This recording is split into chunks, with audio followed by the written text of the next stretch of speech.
Plus Panalo!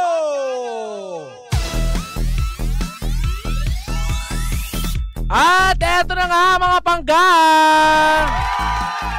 Oras na para malaman natin ang ating lucky card for today's video. Bubunutin natin ang ating lucky card. Yan, of course. Hatid yan sa atin ng Bingo Plus dito sa Pangga Bingo Plus Panalo. Hatid sa atin ng Bingo Plus Bingo sa Saya Plus sa Panalo. Para malaman natin ang lucky card para sa programang The Baklitas, eto na, Bing Bing, ihulog mo na! Ang ating lucky card for today's video ay Jack of Spades. Wala kang dapat tandaan, Pangga, kundi tumutok lamang sa lahat ng programa ng Energy FM. Hintayin ang pagpapaikot ng roleta ni Kuya Chico mamayang hapon at pag tumapat ang ang roleta sa programang Baklitas, ano ang sasabihin?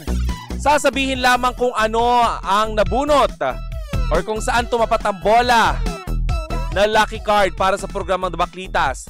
At uulitin lamang natin, ang ating lucky card ay Jack of Spades. May dalawang pamamaraan, Pangga, upang manalo ka ng 500 pesos. Una, on air. At meron ding online. Walang-wala naman dahil namimigay lang tayo ng 1,000 pesos in total. Diba? Siyempre, ang 1,000 pesos na yan ay hatid pa rin sa atin ng Energy FM at ng Pangga Bingo Plus Panalo, hatid sa atin ng Bingo Plus, Bingo sa Saya, Plus sa Panalo. Bye, Bing Bing!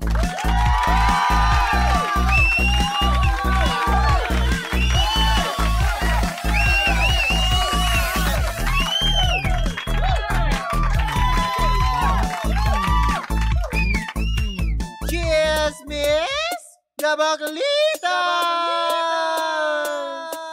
With Tita Cora and Kapitana Sisa.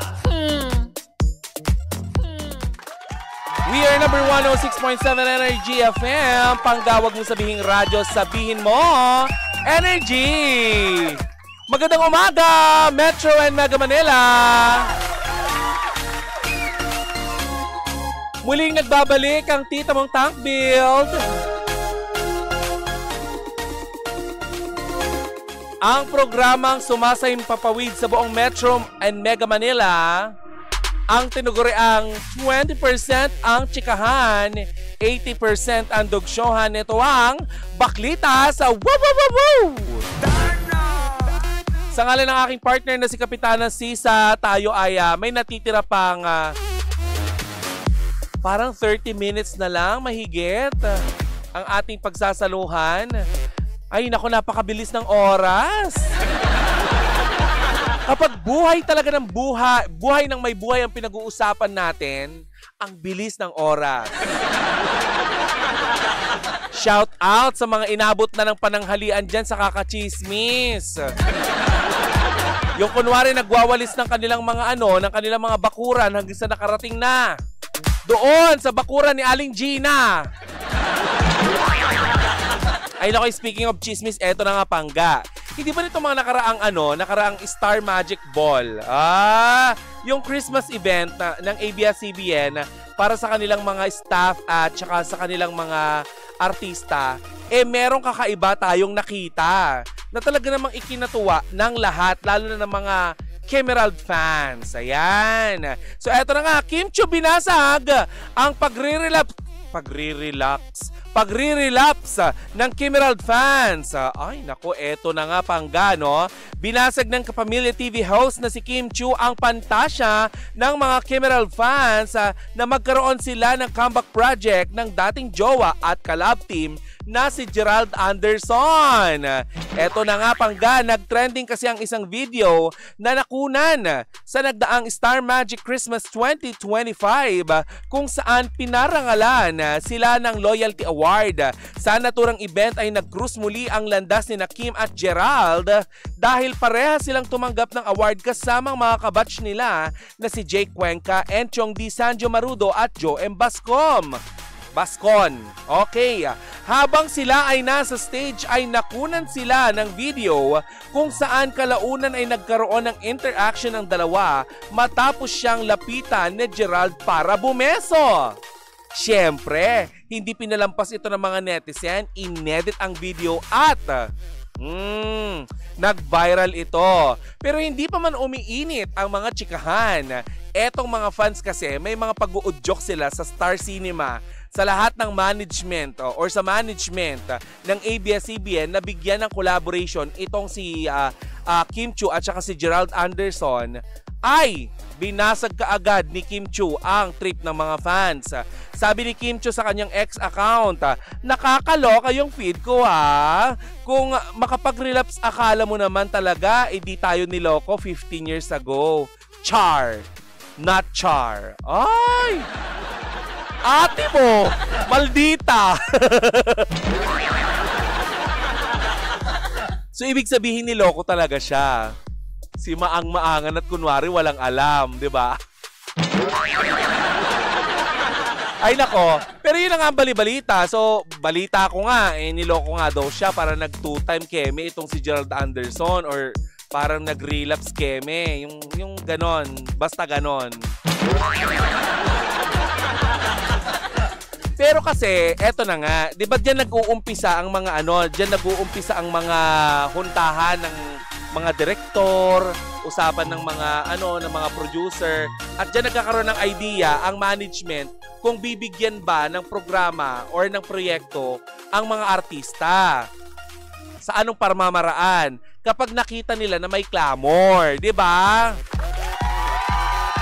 In fairness kasi dito kay Gerald Anderson tsaka kay Kim Chiu, alam mo ito nalaman ko sa mga yan.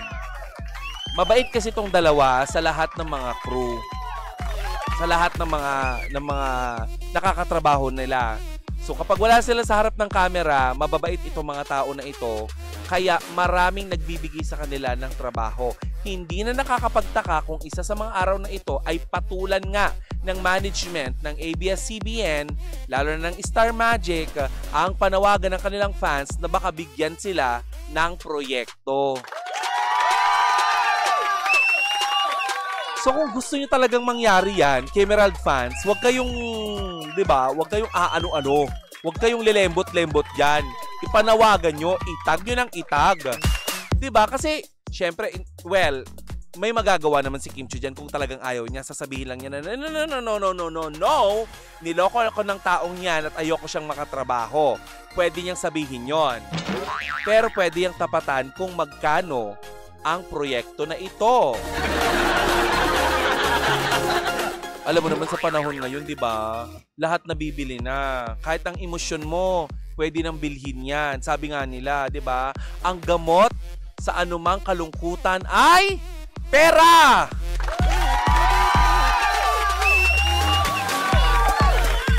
Malungkot ka? Itong 4-5.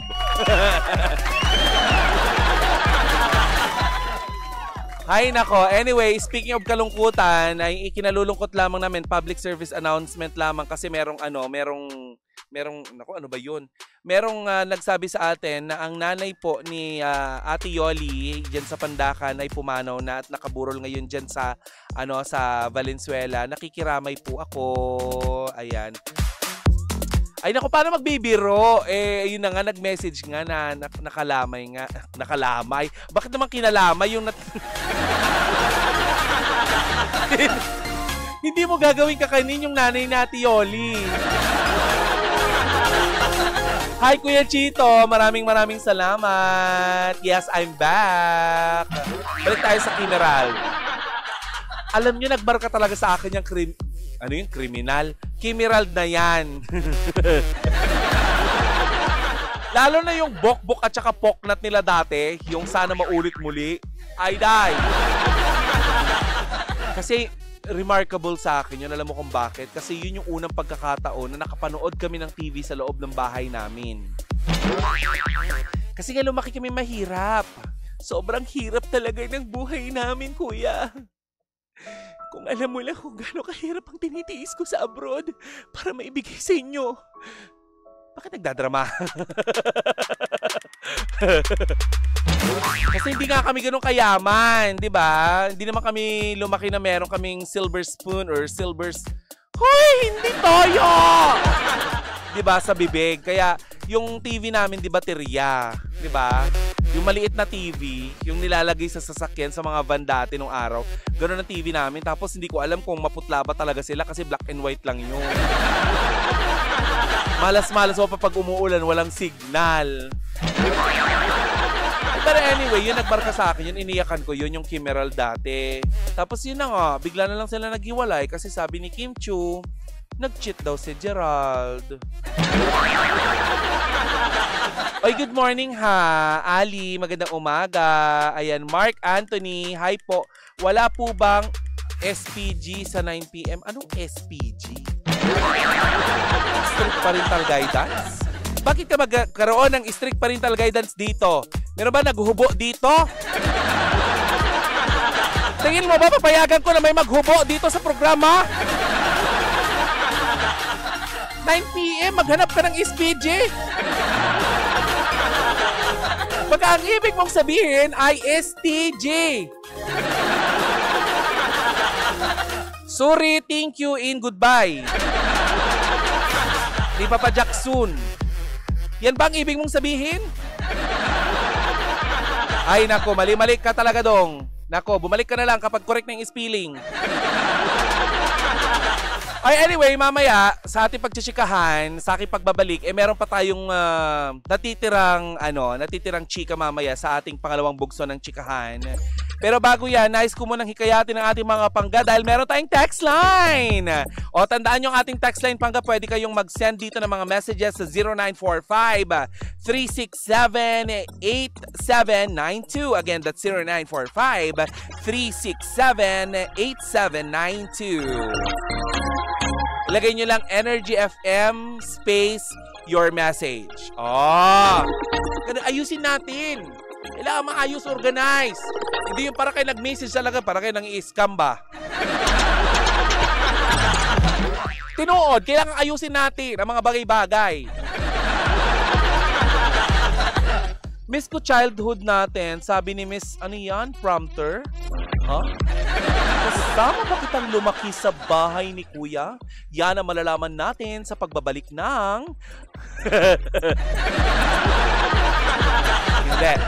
Anyways, mga pangga, maghanap buhay muna tayo. Maraming salamat sa inyong pagantabay. Ayan, maririnig natin susunod mamaya si Baby Toby. Ayan, sa kanyang programa. Ay, napaka-pogi, nakita ko na siya. Well, ituloy pa rin natin ang tugtugan dito pa rin sa number 106.7 Energy FM Pangga. Huwag mong sabihin radyo, sabihin mo Energy!